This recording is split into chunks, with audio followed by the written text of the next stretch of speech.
मेरा नाम पतंजलि है, मैं स्व छात्र हूँ। अचानक से विश्वविद्यालय प्रशासन को ये लगा कि उनकी जो पीएचडी प्रवेश परीक्षा है वो बड़ी संदिग्ध है, उसमें परिवर्तन होना चाहिए। फिर अचानक से 4 लोग उठे और उन्होंने एक ड्राफ्ट कर दिया नोटिफिकेशन कि CUET से होगा। 10 बार लड़के आए कंट्रोलर, उसके बाद ये निर्णय किया कि हम बुलेटिन लाएंगे 25 दिन बाद फॉर्म के। अब बुलेटिन इतनी ज़्यादा विरोधाभासों से भरा हुआ है कि उसमें लड़के तय ही नहीं कर पा रहे हैं वो कहाँ जाएंगे, तो इसके विरोध में आज लड़के यहाँ पे आए हुए हैं। धक्का मुक्की की भी बात आ रही है। धक्का मुक्की प्रशासन किया है। एक भी छात्रा नहीं थी इसमें, हम लोग छात्राओं को नहीं बुलाए थे क्योंकि भाई धरने पे बैठना है। हम आराम से बात करने आए। महिला गार्डों को लगाया गया जानबूझ के, छात्रों पे मुकदमा कराने की कोशिश है। ये जान रहे हैं कि ये जवाब नहीं दे पाएंगे तो अंततः छात्रों पे मुकदमा कराएंगे, तो उसीलिए छात्रा जो है महिला गार्ड लाए। आप पूछ लीजिए कितनी महिलाएं हैं इसमें, क्यों महिला गार्ड को वहाँ लगाया गया, उनको क्यों परेशान किया जा रहा है। हम लोगों ने ये मांग उठाई और जबरदस्ती धक्का मुक्की किया गया है प्रशासन द्वारा कि लड़कों को हटाया जाए। अपना नाम बता दें। मेरा नाम अंशुमान है। मैं ये बताना चाहता हूँ कि असल मुद्दा यहाँ पर ये है कि रेट एग्जाम्प्टेड में जब अभी तक जितने बच्चे फॉर्म भरते थे, वो चाहे नेट हो या JRF हो, सबको इंटरव्यू के लिए कॉल आता था। लेकिन इस बार सिर्फ जितनी सीट है उसका 4 गुना सिर्फ सीटें बच्चों को इंटरव्यू के लिए बुलाया जा रहा है। हिंदुस्तान के इतिहास में पहली बार ऐसी कोई एग्ज़ाम होने जा रहा है जहाँ पे बच्चा एग्ज़ाम देने के लिए फॉर्म भरे और एग्ज़ाम ही न देने पाए। देखिए, ऐसा प्रोविज़न किसी यूनिवर्सिटी में नहीं है। मेरा नाम विष्णुदेव सिंह है। ठीक है, हम लोग इसलिए आए हैं कि ये जो ब्रोचर नया रिलीज हुआ है BHU का, इसमें ये बोले हैं कि एक सीट पे 4 लोगों को कॉलिंग की जाएगी एग्जेम्प्टेड में।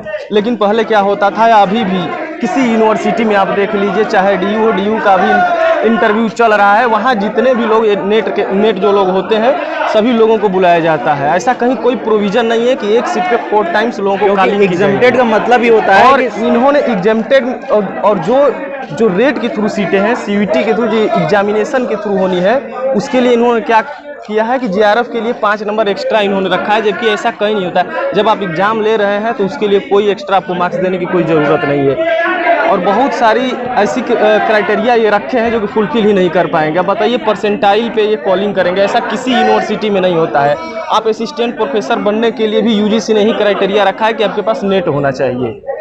ये इनकी पूरी तरीके से मनमानी है। कुछ लोग बैठ के ये लोग कर रहे हैं और इसमें छात्रों का कहीं से कोई कल्याण नहीं होने वाला है। एग्जेम्प्टेड में डायरेक्ट इंटरव्यू होता है। जब आपको कॉलिंग ही नहीं जाएगी, आप ऐसा है कि आप फॉर्म भर सकते हैं, आप फी पेमेंट करेंगे, लेकिन आपको इंटरव्यू के लिए कॉलिंग ही नहीं की जाएगी, तो क्या मतलब है।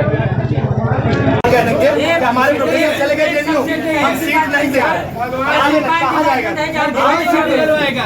ये बताइए, पौने गहराई में 4 गुना सीट पे चले गए। आपसे तो रोज आरोप लगाते हैं कि सड़ुआइन की सीट खाली रहती है। डिपार्टमेंट से सीट भी नहीं आएगी और आप 4 गुना भी बुलाएंगे, कैसे होगा? आपके पास जानते होंगे आप, इधर सुनिए सर, आप लोगों का काम ही होता है कंट्रोल करना।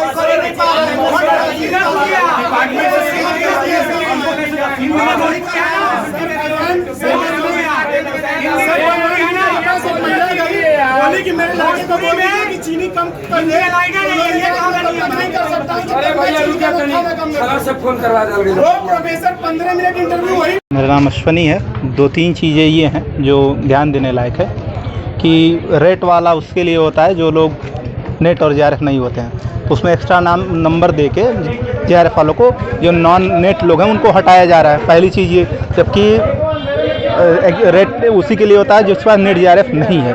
दूसरी चीज़, कि परसेंटाइल के आधार पे कॉलिंग हो रही है, जबकि ऐसा कहीं नियम नहीं है कि परसेंटाइल के आधार पर एग्जेम्प्टेड में कॉलिंग होता है। ये पूरे हिंदुस्तान के किसी विश्वविद्यालय में नहीं है, ठीक।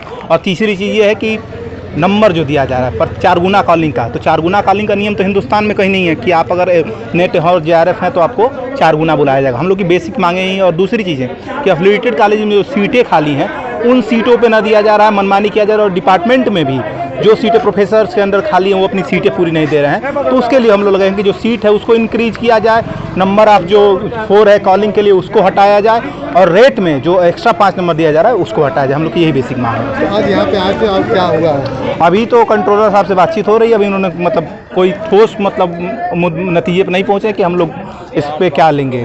और पिछली 8 बार से हम लोग ज्ञापन दे चुके हैं, 8 बार से लिखित में दे चुके हैं, जिसके रिसीविंग हम लोग के पास है, और उस पर कोई कार्रवाई आज तक नहीं हुई है। यहाँ पे आप लोगों से धक्का मुक्की भी की गई है? धक्का मुक्की प्रशासन ने किया, जबकि हम लोग साथ कोई छात्रा नहीं आए। उन्होंने छात्राओं को बुलाया है सिर्फ इसलिए ताकि एक हथियार बनाया जा सके, ताकि इन छात्रों को दिखाया जा सके। जबकि हम लोग JRF छात्र हैं, हम लोग पढ़ लिख के हुए हैं, देश के टॉप 1% में आते हैं, और उन लोग के लिए इतनी सुरक्षा कर्मी, जबकि हम लोग अपने अधिकारियों से बात करने के लिए बस आए हैं। अगर मानते नहीं मानेंगे तो आगे क्या करेंगे? मानते नहीं, हम लोग बैठेंगे VC ऑफिस पे, हम लोग फिर घेराव करेंगे, शांतिपूर्ण तरीके से हम लोग धरना प्रदर्शन करेंगे और मांग करेंगे। हम लोग की बेसिक मांग यही है। कितनी सीटें हैं जो अभी भरी नहीं गई है? अभी जहाँ तक पॉलिटिकल साइंस में पता चल रहा 19-20 सीटें हैं लगभग जो नहीं भरी गई हैं। सोशियोलॉजी में ऐसी सीटें हैं, लेकिन ये लोग 2 सीट 4 सीट दे के जो है सीटें कम निकाल रहे हैं। अब कारण क्या है ये लोग खुद नहीं पता, जबकि कंट्रोलर का काम होता है इन सारी चीज़ों पे कंट्रोल करना कि सीटें आ रही हैं कि नहीं, लेकिन ये लोग इस पर कोई कार्रवाई नहीं कर रहे हैं। आप लोग आज यहाँ पे बंधक बनाने का भी कार्य किए हैं? बंधक बनाने का नहीं, लेकिन धक्का मुक्की किए हैं हम लोग साथ, और धक्का दिया गया है और वो गेट बंद कर लिया गया है ताकि हम लोग ऊपर अपने अधिकारियों से मिल ना सके।